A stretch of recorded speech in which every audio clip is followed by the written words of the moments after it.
अस्सलाम वालेकुम व्यूअर्स, मैं हूं समीना पाशा। उम्मीद है आप लोग खैरियत से होंगे। व्यूअर्स, कुछ आम खबरें और अपडेट्स लेकर इस व्लॉग में आपके सामने हाजिर है जनाब। इंपॉर्टेंट खबरें हैं क्योंकि आज है जी जुमेरात का दिन और सुहेल आफरीदी एक दफ़ा फिर आएंगे अडयाला की तरफ। लेकिन क्या आज भी उनकी मुलाकात नहीं होगी? आसार तो यही बताते हैं क्योंकि फैसल वावडा साहब की ट्वीट ने भी बड़ा कैटेगोरिकली बता दिया कि शदीद गुस्सा है दूसरी तरफ। और फिर उसके बाद उन्होंने जो हामिद मीर साहब के प्रोग्राम में गुफ्तगू की है वो भी बहुत ही जारहाना थी। बड़ी धमकी आमेज गुफ्तगू उन्होंने की जिसमें सुहेल आफरीदी साहब के लिए भी बड़ी धमकियां शामिल थी। तो क्या सुहेल आफरीदी साहब आएंगे तो इस दफ़ा फिर एक लंबा धरना देंगे और क्या अकेले ही आके इसी तरह बैठेंगे या कुछ डिफरेंट प्लान है उनका? तो ये सब चीज़ें जो है बड़ी इंपॉर्टेंट हैं जिसके ऊपर बात होगी। इसके साथ साथ आपको बताएंगे कि जो नोटिफिकेशन का मामला है उससे जुड़ी जो इस्टेब्लिशमेंट और सिविल गवर्नमेंट की आपस की अंडरस्टैंडिंग है उसके ख़राब होने की खदशात और ख़बरें आ रही हैं, उसके ऊपर क्या चल रहा है और कौन कहाँ खड़ा दिखाई देता है। इसके साथ साथ ये भी आपको बताएंगे कि एक और जो हमारे डियर सहाफ़ी हैं सोराब बरकत साहब, उनको एक और मुकदमे में गिरफ्तार कर लिया गया है। और ये फिर हमें वही नज़र आ रहा है कि एक के बाद दूसरा मुकदमा बिला वजह बना के और लंबे अरसे तक किसी को भी अंदर रखने की जो प्लानिंग है वही प्रैक्टिस यहाँ पे नज़र आ रही है। और इसके साथ साथ कुछ इंटरनेशनल मीडिया के हवाले से मज़ीद भी बात करेंगे जो पाकिस्तान के ये सियासी और अंदरूनी मामलात के ऊपर इस वक्त क्या नज़र रखता है। तो काफ़ी कुछ है इस व्लॉग में। आपसे रिक्वेस्ट है कि चैनल को सब्सक्राइब कर लें अगर अभी तक सब्सक्राइब नहीं किया। तो सबसे पहले बात कर लेते हैं कि जी जुमेरात का दिन है और सुहेल आफरीदी साहब वज़ीर आला खैबर पख्तूनख्वा ऐलान कर चुके हैं कि हर जुमेरात को वो इमरान खान साहब से मिलने आएंगे जब तक कि उनकी मुलाकात नहीं करवा दी जाती। 8 मरतबा वो ऑलरेडी आके जा चुके हैं लेकिन उन्हें नहीं मिलने दिया गया। इससे पहले कि वो यहाँ पर आए उन्होंने हाई कोर्ट का दरवाज़ा खटखटाया, कई दफ़ा सुप्रीम कोर्ट गए, उन्होंने अपनी सूबे से रेजोल्यूशन पास करवाई, कौमी असम्बली में करारदाद पास हुई और इसके साथ साथ जो किसी से कह के स्पीकर से कह के किसी भी तरह किसी ऑफिस के थ्रू कोशिश की जा सकती थी वो सब भी उन्होंने करके देख लिया। और उसके बाद मुसलसल आकर बैठते भी रहे लेकिन इसके बावजूद इन तमाम तर चीज़ों के बावजूद उनकी कोई मुलाकात नहीं हो सकी। तो सिंस वो ये बने हैं जब से सीएम उस वक्त से उनकी मुलाकात नहीं हुई और उससे पहले भी जब से इमरान खान साहब जेल में हैं वो अपने कायद से नहीं मिल सके हैं। तो अब ये उनका एक राइट भी है, उनके पास कोर्ट ऑर्डर भी है। अब कोर्ट जो है वो अपने ऑर्डर के ऊपर पैरा भी देने को तैयार नहीं है, ना ही कोई तौहीन अदालत की दरख्वास्त सुनती है ना लगाती है। तो अब ऐसे में वो क्या करेंगे? लास्ट टाइम तो उन्होंने काफ़ी एग्रेसिव अप्रोच अपनाई और वो बैठ गए जाकर और 18 घंटे तक सख्त सर्दी में उन्होंने एज चीफ मिनिस्टर सड़क पर धरना दिए रखा और चंद साथियों के साथ वो वहाँ बैठे रहे लेकिन उसका भी कोई फ़ायदा नहीं हुआ और उनको अल्टीमेटली सुबह वहाँ से जाना ही हुआ। फिर वो हाई कोर्ट चले गए, जाके उन्होंने दोबारा वहाँ पे कोशिश की चीफ जस्टिस से मिलने की लेकिन उनसे मुलाकात भी नहीं हो सकी। लेकिन वो फिर से आएंगे और अब की बार क्या वो इतना लंबा धरना देंगे? शायद इसकी एक वजह ये नज़र आती है कि पिछली दफ़ा जब उन्होंने धरना दिया था तो इमरान खान साहब की किसी से भी मुलाकात नहीं हुई थी और 20-22 दिन हो चुके थे और इस वजह से इज़्तिराब बहुत बढ़ चुका था। इसके साथ साथ उनसे मुतालिक बड़ी अजीबोगरीब ख़बरें आ रही थी तो हर कोई इसलिए भी परेशान था। तो शायद इसलिए उन्होंने भी बहुत ज़्यादा देर एक स्ट्रैटेजी के तहत इसको धरने को प्लान तो नहीं किया हुआ था, अचानक ही फैसला किया लेकिन कम अज़ कम उन्होंने उस धरने को इतनी देर दिया कि उससे एकदम इंटरनेशनली हाइप क्रिएट हुई और डेफिनेटली वो सारी चीज़ें जब डिस्कस होने लगी तो उसका असर जो था वो हुकूमत पे भी आ रहा था। उन्हें भी पता था कि अब इंटरनेशनली लोग जो है ये सवाल कर रहे हैं, पूछ रहे हैं और इस पे बात हो रही है तो एक प्रेशर तो बना। और फिर हमने अल्टीमेटली देखा इमरान खान साहब की बहनों के साथ इतनी बड़ी तादाद में पार्लियामेंटेरियंस आए और फिर इवेंचुअली उज़्मा खान साहिबा से उनकी मुलाकात करवा दी गई। अब क्या वो इतनी देर बैठेंगे? मुझे लगता है कि शायद अब की बार वो इतनी देर नहीं बैठेंगे। वो आएंगे ज़रूर, थोड़ा सा प्रोटेस्ट भी करेंगे, बैठेंगे भी, मुलाकात तो उनकी नहीं होगी लेकिन वो वापस लौट जाएंगे, बज़ाहिर मुझे यही नज़र आता है। 7 दिसंबर को पीटीआई ने एक बड़े जलसे का प्लान किया है पेशावर में और देखते हैं कि ये जलसा कितना उनका कामयाब और बड़ा होता है। मेरा ख्याल है 26 नवंबर की जो गैदरिंग थी उसके ऊपर काफ़ी तनकीद भी हुई कि वो इतने ज़्यादा लोगों पर मुश्तमिल नहीं थी। तो 7 दिसंबर का जलसा पीटीआई के लिए एक चैलेंज होगा कि एक बड़ा इज्तिमा किया जाए ताकि वो अपनी पावर शो कर सकें। और इसके साथ साथ आगे अब जो मामला है वो ये है कि मज़ीद कुछ तनाव और खिंचाव की तरफ जाता नज़र आ रहा है क्योंकि एक तरफ सुहेल आफरीदी साहब आ रहे हैं तो दूसरी तरफ फैसल वावडा साहब ने भी उनके ऊपर खूब धमकियां लगा दी हैं। एक तो उन्होंने इमरान खान साहब की ट्वीट पे बड़ा गुस्सा किया है जी और उन्होंने बड़े सख्त अल्फाज में बातें की जो मैंने पिछले व्लॉग में बताई भी हैं, और हामिद मीर साहब के प्रोग्राम में भी आज वो आए तो उन्होंने वो बातें दोहराई कि जनाब फील्ड मार्शल साहब को अब किसी ने कुछ कहा या कोई ज़बान ऐसी इस्तेमाल की तो उनकी ज़बान को जूते की सोल बना देंगे। और साथ में इन्होंने अफरीदी साहब को भी ललकार दिया कि आप आएँ ज़रा यहाँ पर लाओ लश्कर लेकर, हम आपको ना फ्रंट रहने देंगे ना फुट रहने देंगे और आपको गवर्नर राज तोहफे में मिलेगा। तो आप जो है वो अगर किसी गलतफहमी में है तो वो गलतफहमी निकाल दें, बदमाशी नहीं चलेगी, ब्ला ब्ला। तो खूब मतलब है कि वो किधर चढ़ रहे थे किधर उतर रहे थे, कुछ समझ नहीं लग रही थी कि गुस्से में आग बगुला हो रहे, मुंह से झाग निकल रही थी कि आखिर इन्हें हुआ क्या है, इतने गुस्से की वजह क्या है। भाई आपने नई मुलाकात करवानी, आप ना करवाएं, पहले भी कौन सी करवा रहे थे। तो अगर यही सूरत हाल है कि गुस्से ने आपको इतना बेबस और बेकाबू कर दिया है तो फिर ये तो एक शिकस्त का एतराफ़ होता है कि भाई आसाब की जंग में आप हारे हुए हैं, ये तो ऐसा मंजर नज़र आता है। और ये कहना कि जी मुलाकात नहीं करवाएंगे नहीं करवाएंगे, तो भाई पहले भी आपने बंद करवा के देख ली, उससे क्या फ़र्क पड़ा है। तो ये सारी बातें जो हैं अब टेम्परेचर को राइज़ कर रही हैं। मुझे ये लगता है कि जब ये बार बार ये कहते हैं कि जी गवर्नर राज लगाएंगे और ये धमकी जो है उनके आगे तो काम नहीं कर रही, वो तो यही कह रहे हैं कि लगा लें, आप कल का लगाते आज लगाएं, वो चैलेंज कर रहे हैं कि लगाएं। अच्छा मुझे अब पता है क्या लग रहा है, मुझे ऑनेस्टली लग रहा है कि पहले जैसे इधर हुकूमती साइड कोशिश कर रही थी कि सुहेल आफरीदी कोई ट्रैप में आ जाएं और कोई ऐलान कर दें एहतजाज का और कोई जनाब एकदम पीटीआई के ऊपर अटैक करने का इन्हें मौका मिले। पीटीआई ने उसको अवॉइड कर लिया, उन्होंने कोई बड़ा एहतजाज नहीं अनाउंस किया, तो वो तो उन्हें मौका नहीं मिला। लेकिन दूसरी तरफ अब ऐसा लग रहा है कि पीटीआई इनको इस ट्रैप में लेके आ रही है कि जनाब चलो ठीक है लगाओ लगाओ गवर्नर राज लगाओ अब। तो अब ये दोनों फरीक ऐसे लग रहा है कि एक दूसरे से गलती करवाना चाहते हैं कि देखते हैं पहले गलती कौन करता है। तो कुछ इस तरह की मुझे तो अब सिचुएशन लग रही है जिस अंदाज से गवर्नर राज को लिया जा रहा है। बिल्कुल आप ये देख लीजिए कि इवन फैसल वावड़ा इतने गुस्से में बिखरे हुए अंदाज में बोल रहे हैं, लेकिन दूसरी तरफ हम जो मुझे नज़र आ रहा है कि वो तो कोई सीरियस नहीं ले रहा है, बल्कि उल्टा मजाक उड़ाया जा रहा है उनका। और सब जो हैं वो चेज़े ले रहे हैं बाकायदा कि भाई इनको क्या हुआ है। और उसके साथ साथ बहुत से उनके पुराने क्लिप भी वायरल हुए हुए हैं जिसमें वो इमरान खान साहब को कितना बड़ा लीडर मानते थे और अपने आप के बारे में क्या उनके अल्फाज होते थे इमरान खान साहब के साथ गुफ्तगू करते हुए। तो ये तमाम चीज़ें जो हैं वो काफ़ी सोशल मीडिया के ऊपर वायरल हुई हुई हैं, जिससे ये पता चल रहा है कि इस सारे मामले के ऊपर कोई ज़्यादा उन्होंने सीरियस नहीं लिया, बल्कि पीटीआई ने तो जो इनके ऊपर ऑफिशियल हैंडल से एक रिएक्शन दिया, अगर वो आप पढ़ें। वैसे पीटीआई भी आजकल आग ही उगल रहा है ऑनेस्टली, सॉरी टू से, लेकिन उन्होंने भी फिर इतनी बुरी की है फैसल वावड़ा के साथ, और उनको पता नहीं बेनामी सेनेटर और पता नहीं क्या क्या, और खूब उनकी क्लास ली है बाकायदा। तो भाई अगर आप उनको डरा रहे हैं तो वो तो नहीं डर रहे, और अगर आप उनको चुप करवा रहे हैं तो वो चुप भी नहीं कर रहे। तो फिर अल्टीमेटली अब पहले किसने गलती करनी है ये देखना होगा। मैं इसलिए कह रही हूँ कि पहले कौन गलती करे, क्योंकि अगर पीटीआई की तरफ से कोई एहतजाज होता है या ये कोई ऐसा लूज़ बॉल फेंकते हैं जिसके ऊपर इस गवर्नमेंट को मज़ीद कोई क्रैक डाउन करने की ज़रूरत पड़े, तो फिर उस सूरत में ज़ाहिर है कि उनके लिए फिर मुश्किलात का सारा मंजरनामा बनेगा। खैर वो कभी कम हुई ही नहीं है मुश्किलात तो, लेकिन मेरे कहने का मतलब ये है कि जो अभी फ़िलहाल उनकी गवर्नमेंट पास है कुछ है, तो ये कोशिश करेंगे कि जी किसी बहाने उसको चलता करें। तो दूसरी तरफ ये देख रहे हैं। अच्छा जो एक और इंटरेस्टिंग बात है इस सारे सिनेरियो में वो ये भी है कि गवर्नमेंट क्या सोच रही है, क्योंकि इस वक्त जो नोटिफिकेशन ताख़ीर का शिकार हुआ है उसके ऊपर आपको पता है अब बात बहुत आगे बढ़ चुकी है, कानूनी मामला जन्म ले चुके हैं। अब तो लॉयर्स ये बात कर रहे हैं, कानूनदानों का ये सवाल है कि ये जो टाइम इस वक्त गुजर रहा है इस टाइम को क्या कंसीडर किया जाए, क्योंकि अगर आर्मी चीफ़ की मुद्दत मुलाजमत 5 साल की गई थी आर्मी एक्ट के तहत, तो उसके अंदर तो पहले जो उनका नोटिफिकेशन हुआ था वो 3 इयर्स के लिए हुआ था, तो अगले जो 2 साल थे उसका तो अभी कोई नोटिफिकेशन में जिक्र नहीं है।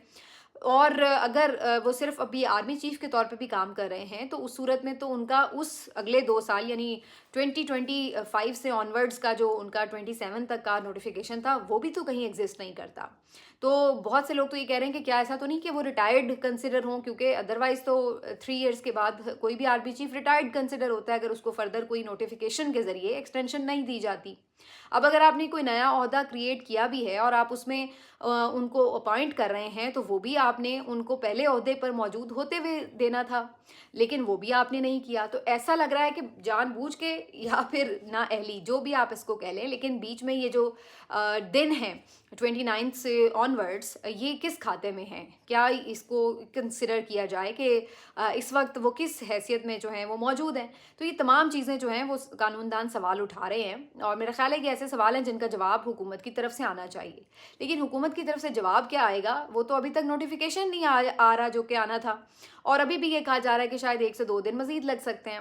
توجہ اس کی یہ دی جا رہی ہے کہ جی کیونکہ نیا آفس بنا ہے تو جی نیا اس میں چین آف کمانڈ ہوگی, نیا ہیڈ کوارٹر بن رہا ہے, نئے عہدے تخلیق ہو رہے ہیں, تو اس کے نئے SOPs اور TORs بنیں گے, فلاں ہوگا, یہ ہوگا, تو اس وجہ سے اس میں وقت لگ رہا ہے. تو بھئی پہلی بات یہ ہے کہ یہ آپ نے 27ویں ترمیم 15 دن پہلے کی تھی, تو اس وقت آپ نے یہ تمام چیزیں پہلے سے کیوں نہیں ورک مکمل کیا, اور اس وقت سے آپ آرام سے بیٹھے ہوئے تھے. جب پوری مکمل ہو گئی مدت ان کی 29 کو, تو تب آپ کو یاد آ رہا ہے کہ جی اب ہم نے پورا آفس کریٹ کرنا ہے اور یہ وہ. اچھا, پھر اگر for the sake of argument یہ مان بھی لیا جائے کہ بھی نہیں آپ نے اس وقت کیا, تو آپ ایک سنگل نوٹیفیکیشن تو کر سکتے ہیں کہ جی یہ آپ کے آگے چیف آف CDF ہوں گے, ڈیفینس اسٹاف ہوں گے, اور باقی جو نوک پلک ہے وہ آگے چلتی رہے گی, اور وہ ساتھ ساتھ سنورتی جاتی ہیں, چیزیں بنتی جاتی ہیں. بالکل اسی طرح جیسے آپ نے اس آئینی ترمیم کے تحت ایک اور نیا ادارہ قائم کیا تھا, اور وہ تھی آئینی عدالت. تو وہ آئینی عدالت بھی آپ نے ایک نوٹیفیکیشن کے ساتھ بنا دی تھی. نہ اس وقت ان کے پاس کوئی بلڈنگ تھی, نہ کوئی سٹاف تھا, نہ ان کے باقی ججز اپوائنٹ ہوئے تھے, نہ آپ نے اس کے بارے میں کوئی TORs اور چیزیں طے کی ہوئی تھی. بہت سے معاملات تو ایون ابھی تک بھی اس کے جو ہیں وہ کلیئر نہیں ہیں, لیکن اس کے باوجود بھی آپ نے نوٹیفیکیشن کر دیا کہ جی آئینی عدالت قائم ہو رہی ہے, اور یہ ان کے جو ہے وہ پہلے چیف جسٹس ہوں گے, امین الدین صاحب. تو وہ بھی ایک نیا آفس کریٹ ہوا تھا, لیکن جہاں آپ نے کرنا تھا آپ نے وہاں فوراً کر دیا, اور بعد میں پھر جتنی چیزیں تھیں وہ آہستہ آہستہ ایونچولی ہوتی رہی. بلکہ آفس نہیں تھا تو انہیں جا کے اسلام آباد ہائی کورٹ کی عمارت میں بٹھا دیا گیا تھا, ٹھیک ہے نا. تو یہاں پہ بھی آپ اگر یہ کہہ رہے ہیں کہ جی ہم آفس کریٹ کر رہے تھے, یہ ہو رہا تھا, تو آپ ایک نوٹیفیکیشن تو کر سکتے تھے تاکہ قانونی خلا نہ رہتا, اور باقی جو اس کی جتنی بھی چیزیں ہوتی وہ بعد میں آہستہ آہستہ ہو سکتی تھیں.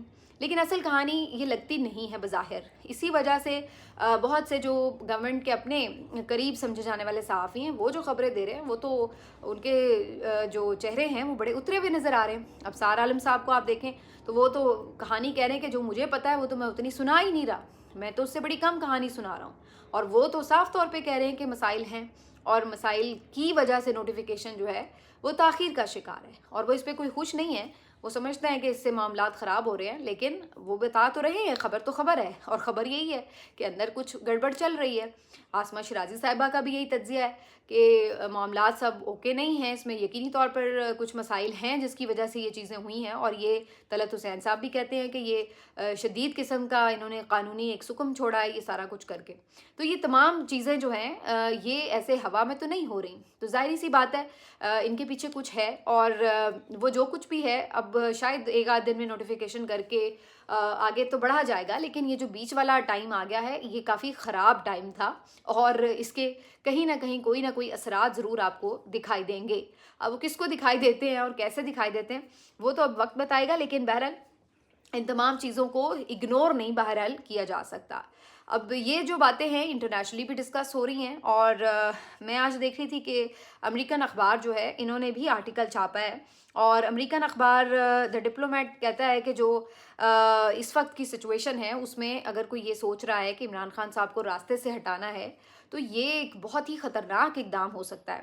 اور وہ یہ بھی وارن کر رہا ہے کہ یہ اب 1979 یا 2007 والے حالات نہیں ہیں کہ جب پہلے آپ نے ذوالفقار علی بھٹو صاحب کو پھانسی دے دی تھی تو پھر بھی آپ کی بچت ہو گئی, سروائیو کر گئے آپ نے 2007 میں دیکھا کہ شہید محترمہ بینظیر بھٹو صاحبہ کی شہادت ہوئی تو پھر بھی کچھ نہ کچھ بچت ہو گئی اور سروائیو کر گئے. لیکن یہ جو ٹائم ہے یہ وہ ٹائم نہیں ہے. عمران خان صاحب کی پاپولیرٹی اس وقت کہیں زیادہ ہے, اور ان کی جو پاپولیرٹی ہے وہ کسی ایک صوبے تک محدود نہیں ہے, وہ ملک گیر ہے. تو آپ امیجن نہیں کر سکتے کہ جو اس طرح کی کسی خدا نخواستہ سچویشن میں آپ کو ریاکشن آئے گا اس کے کیا کانسیکوینسز آپ کو اپنے ملک کی سلامتی کے اوپر بھگتنے پڑ سکتے ہیں. اور وہ یہ بتا رہے ہیں کہ اس سے پہلے جنرل مشرف نے بھی جو اقدامات کیے تھے, جیسے بگٹی صاحب کا قتل تھا یا لال مسجد آپریشن تھا یا اور انہوں نے جو چیزیں کی تھیں, تو اس کے کانسیکوینسز آپ کو آج بھی ریاست کے اندر کہیں نہ کہیں موجود نظر آتے ہیں. بلوچستان کا معاملہ تو زیادہ خراب ہی اس وقت سے شروع ہوا تھا. تو یہ وہ چیزیں وارن کرتے ہوئے کہہ رہے ہیں کہ آپ جس طرف جا رہے ہیں لے کے معاملے کو، اور جس طرح آگے سوچا جا رہا ہے یا جو چیزیں ڈسکشن میں ہوتی ہیں، یہ بہت ہی خطرناک ہیں ایون پاکستان کی قومی سلامتی کے لیے. یہ ڈپلومیٹ کا تجزیہ ہے.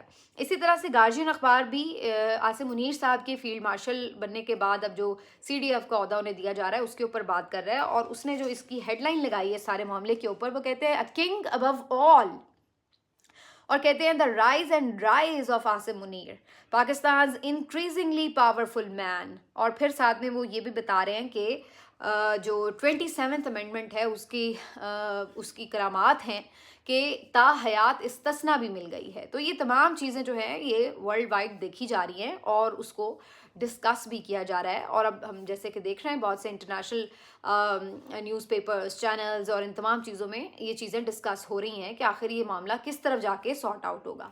تو یہ جی اب اس وقت کی سچویشن ہے.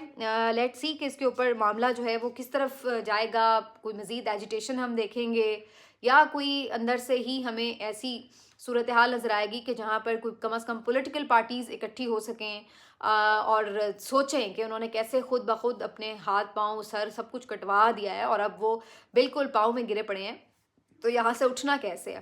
اور یا پھر کچھ اور ہو جائے. میں آج یہ سن رہی تھی بہت سے تجزیہ کاروں کا یہ کہنا ہے کہ اگر سچویشن ایسی ہی رہی تو یہ بھی ہو سکتا ہے کہ یہ جو بچی کچی اس وقت ہمیں ایک جمہوری نام کی کوئی چیز بندوبست نظر آتا ہے، یہ بھی نہ بچے پھر سیدھا آپ کے پاس. تو یہ تمام چیزیں جو ہیں اس وقت پاکستان ایک ایسے ورج پر ہے کہ جہاں پہ ان میں سے کچھ بھی کوئی بھی چیز ہو سکتی ہے جس کو آپ اگنور نہیں کر سکتے اور جس کو خارج از امکان نہیں آپ کہہ سکتے. بہرحال جی اللہ تعالیٰ رحم فرمائے. لیکن یہاں پر یہ بھی خبر آپ کو دے دیں کہ سہراب برکت صاحب ہمارے ایک بہت زبردست کولیگ جن کو پکڑا گیا ایک بوگس مقدمے میں، اور اس کے بعد انہیں نہ صرف یہ کہ ملک سے جانے نہیں دیا گیا بلکہ انہیں ناجائز طور پر اس مقدمے میں ملوث کر کے اریسٹ کیا گیا. 4 دن کا جسمانی ریمانڈ دیا گیا. کل وہ جسمانی ریمانڈ ختم ہوا تو اب یعنی تھرسڈے والے دن اس ریمانڈ کے بعد ان کی جوڈیشل ہونے کے بعد ضمانت کی ہیئرنگ ہونی تھی. لیکن اس سے پہلے ہی ایک دن پہلے ہی بدھ والے دن ان کو ایک اور جعلی مقدمے میں گرفتار کر لیا گیا، اور یہ کوئی 2024 کا مقدمہ ان کے اوپر بنا کر بلا وجہ اس میں گرفتاری ڈالی گئی ہے. اور آج ان کو ایک دفعہ پھر عدالت میں پیش کر کے اس کے اندر ان کو جو ہے وہ گرفتاری ان کی شو کی گئی ہے. تو کہنے کا مقصد یہ ہے کہ یہ پھر وہی ایک پلانڈ قسم کی کارروائی لگ رہی ہے صحافیوں کے خلاف کہ ایک کے بعد دوسرا، دوسرے کے بعد تیسرا. انہیں پتہ ہوتا ہے کہ مقدمات میں جان نہیں ہے، ظاہر ہے وہ اس کے اوپر سزائیں نہیں سنا سکتے، تو وہ صرف کیا کرتے ہیں کہ اس کو الجھاتے ہیں، اس کو لمبا کرتے ہیں. پھر جہاں دیکھتے ہیں کہ وہ مزید لمبا نہیں ہو رہا تو کسی دوسرے مقدمے میں، جعلی مقدمے میں پھنسا دیتے ہیں. تو یہ ایک آن گوئنگ پروسیس جو ہے وہ چلتا رہتا ہے جو کہ بہت ہی انفارچونیٹ ہے. آلدو ان کے بارے میں دیکھ رہی تھی بہت سے صحافی جو ہے آواز اٹھا بھی رہے ہیں، لیکن اس کے باوجود بھی کوئی اثر نظر نہیں آ رہا. اور ایک بیوقوفانہ طریقے سے بلا وجہ، یعنی ایک وہ صحافی اپنا کام کر رہا ہے لیکن بلا وجہ ان کو آپ جو ہے وہ اتنا زیادہ جس کو کہتے ہیں کہ ٹارچر کرتے ہیں، اس کو اتنی تکلیف پہنچاتے ہیں، اذیت پہنچاتے ہیں، اور پھر یہ تمام چیزیں آپ کے لیے کوئی نیک نامی کا باعث تو نہیں بنتی ہیں. تو میں یہ نہیں سمجھنے سے قاصر ہوں کہ اس پالیسی سے ابھی تک آخر کیا حاصل ہوا ہے اور مزید کیا حاصل ہو جائے گا. لیکن بہرحال جی پالیسی چل رہی ہے اور چل رہی ہے. فیصل وابڈا صاحب نے تو یہ بھی کہا ہے کہ پیکا وغیرہ یہ صرف یہاں ہمارے صحافیوں کے لیے نہیں بلکہ انہوں نے تو یہ کہا ہے جو باہر بیٹھے لوگ جو ہیں یہ ٹویٹس کرتے ہیں اور یہ جو نوٹیفیکیشنز کے اوپر بات کر رہے ہیں، جو باہر گئے ہوئے لوگ ہیں، میرے خیال ہے شہزاد اکبر، معید پیرزادہ اور شہباز گل صاحب وغیرہ کے اوپر بات کرتے ہیں، وہ کہتے ہیں اب آپ کو کانسیکوینسز بھگتنے پڑیں گے اور کل سے دیکھیں آپ کے ساتھ ہونا کیا ہے. کریک ڈاؤن ایسا شروع ہونے لگا ہے جو بول رہا ہے اس وقت اس کی خیر نہیں. اور جیسے میں نے شروع میں بات کی تھی کہ بس کانوں سے دھواں نکل رہا ہے، آنکھوں سے آگ نکل رہی ہے، منہ سے پتہ نہیں کیا نکل رہا ہے. تو یہ کچھ جو ہے وہ فیصل وابڈا صاحب کا آج حال تھا. بہرحال اللہ تعالیٰ ہمارے ملک پر رحم فرمائے، لیکن معاملات جو ہیں وہ پتہ نہیں کچھ عجیب و غریب بھی ہو چکے ہیں اور کوئی بھی اس وقت جو ہے وہ کلیئرٹی سے کچھ بھی سمجھنے سے قاصر نظر آ رہا ہے. ملتے ہیں آپ سے اگلے ولاگ میں. اپنا خیال رکھیے. اللہ حافظ.